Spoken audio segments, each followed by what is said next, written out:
afternoon everyone. Okay, day 6 post-op. Okay, so itanggal kanyang muntag anggos para mahanginan siya and tambal na siya, no? So I'm not telling you next time probably kung unsa gyud ang story behind unsa na siya, no? So bawal mag-ubo. So thank you so much Lord, naman ra gyud ang kuan. So thank you sa nagtabang sa ako. God bless everybody. Morning everybody. Today is story time. So what makes it beautiful today? Okay, it is because I have you with me today. So I am not going to talk about plants, no? Hindi sa tamang istorya mga tanong. Istoryahan sa nato ni what happened to me. Okay, 3 years and 7 months back. Okay, nahi akong na-notice pagkaligo na ako na-notice nga nag-protrude na ibukol diri nga side. Okay, so automatic nag-adto ko sa kanang kuan sa ENT. Diha ang iyang specialization. Okay, I was tested with TSH, T3 and T4. Okay, so low level yun siya. No, low level siya. So I had medication kanang levothyroxine. So dugay kay na mo nga kuan ito pila ka times nga nagkuan mi nga dili magpalpate akong kuan heart. So dili kalit lang mo ana, no? So eventually ang kuan volume mas ba na siya, volume is 30, it's 25 and 6.25 ana siya. Tungaon ako ang 12, no? 12.5. So 30 kapin 31 ana ako gaingnon. So regular gud ana siya. So I have been doing that medication. Nawala lagi tuod siya, no? To nagamay, nag-recede. Ana dayon eventually 1 year naara mangyapon kada ultrasound nako, naara mangyapon ang mga nodules actually ang naa, no? Ana nya kay usahay kay makulbaan ta kay sa diha sa unsa ni ubos sa paper kanang pag-ultrasound na ay mga T1, T2, T3, T4, T5 thyroids din na siya. Nya kay kana man ako unahon og lilik din magkuba-kuba na dayon ko, no? Kulbaan dayon ko kung unsa pagando man di ay dugay na ako na realize nga mao man ito interpretation sa kung unsay makitaan sa ako. Nag FNA ko fine needle, no, sa Valencia, sa Lavinia, and finding shows that it is benign. So pasalamat gid ko sa Ginoo kay kulbaan gid kay ko kay ngano sakit ba bisag gamay ang needle taas lang gid siya, no? Dito slok dito, no? And ang findings kay unsa ni benign ang mga nodules nga nakitaan. Pero only pag yun. Yeah, si ing Alicia, I have been doing blood test for TSH and T3 ana or T4, di na ako ma-remember. Tulo na gid siya thrice every 3 months nga ako sa normal ana, pero ang nodules na ara gihapon ana.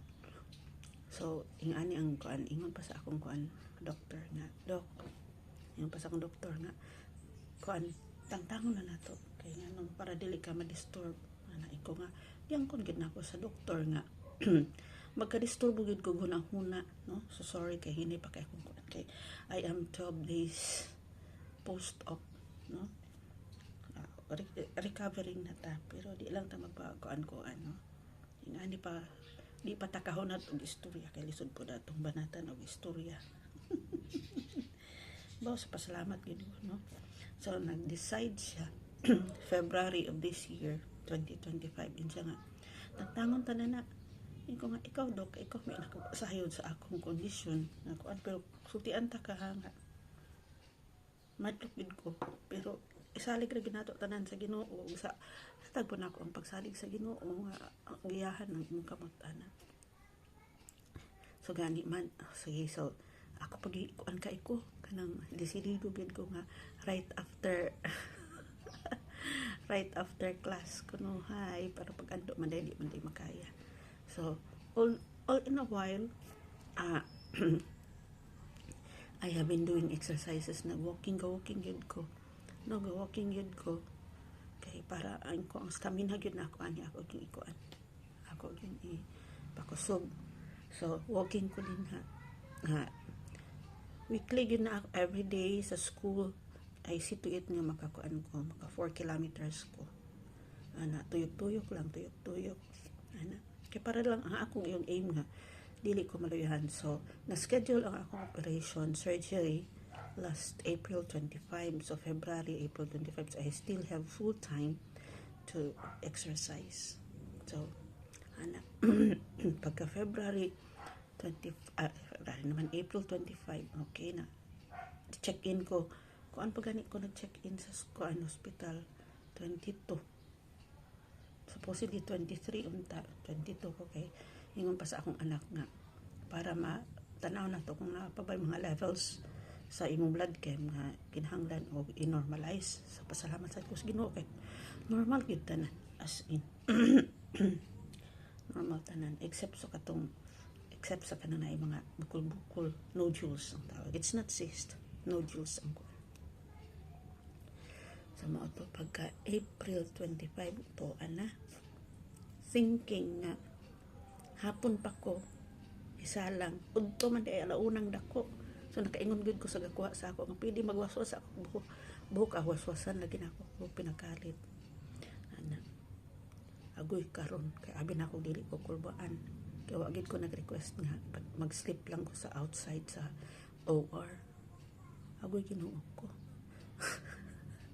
ang kulba balay imo grabe gid kapaspas akong heartbeat no di gid makuan kuyawan gud akong doktor akong surgeon kung madayon ba o dili ang kuan kay ani ang kun gid ko dok kulbaan gid ko dok kulbaan ko may gani eventually pakatulog ko nila then ginormalize siguro nila wa ako kuan yeah ako na lang ako 2 hours later nalauna kasi 1:13 siguro ko na kuan sulod so 2 hours later na ako sa kuan recovery room nakamit ako ang all I thought naging anak ko ako na remember gana na ako kay piot kay diri nga area sa nain ko sa ma'am ayaw na ma'am ana so na-realize na ako nga naanaday ko sa recovery room so ana na siya so 6 balik ko sa akong kuan room 6 hours gud nga lie down gud sa as in sakit gud kay ngawak nya ay pa na ako na feel nang gusto ka mangihi ina di ka kaihi nga unsa ni mo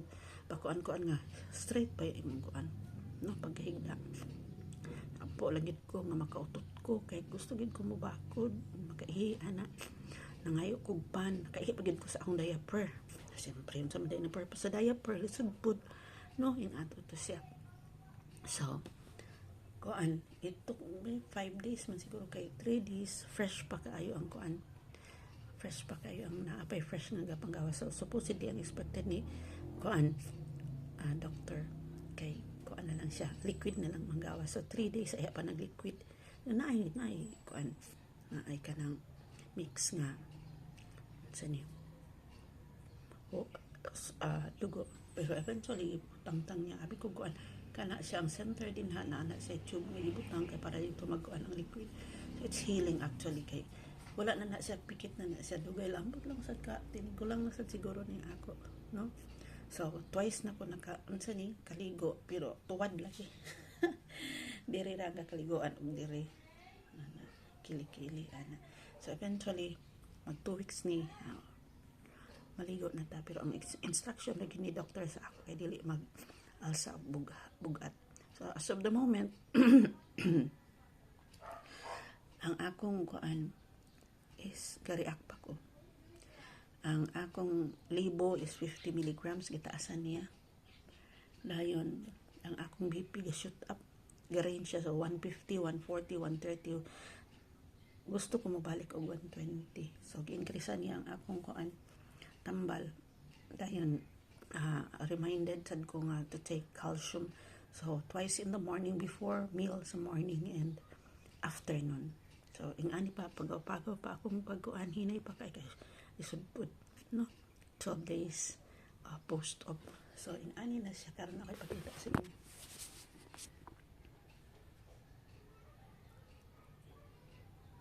No worries, naana siya ointment. Naana siya ointment, nagaibutang, no? Ani pa simple. So I am very happy, very thankful sa Ginoo nga at my age na surpass na ako to together with my Jani. Pasalamat gud ko sa akong mga anak kay full support sa mama. Noing anak na siya, so inflamed pa na siya, inflamed pa.